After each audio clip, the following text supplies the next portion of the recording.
মালিক আজকের তওবাকে উম্মতের তওবা হিসাবে গণ্য করেন। আপনি আমাদের উপরে বড় নারাজ হয়ে গেছেন।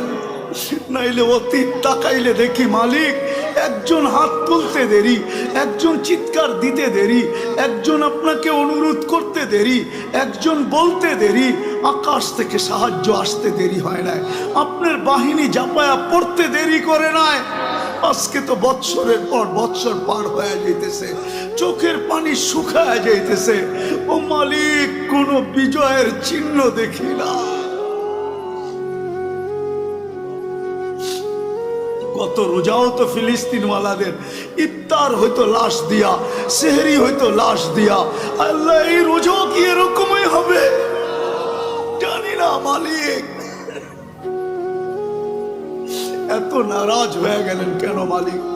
এত নারাজ হয়ে গেলেন কেন?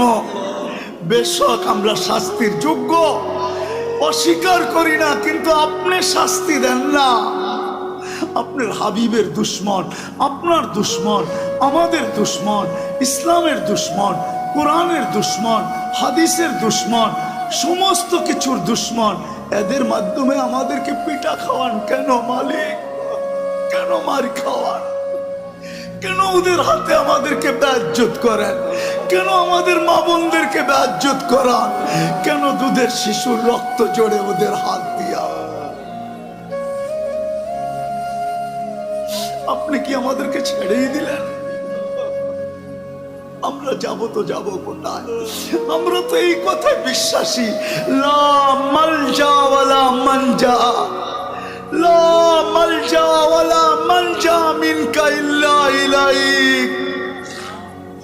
ডাইনে দেখি তো আপনাকে দেখি, বামে দেখি তো আপনাকে দেখি, সামনে দেখি তো আপনাকে দেখি, পিছে দেখি তো আপনাকে দেখি, উপরে দেখি তো আপনাকে দেখি, নিচে দেখি তো আপনাকে দেখি, নিচের দিকে তাকাই তো আপনাকে দেখি, ভিতরে তাকাই তো আপনাকে দেখি।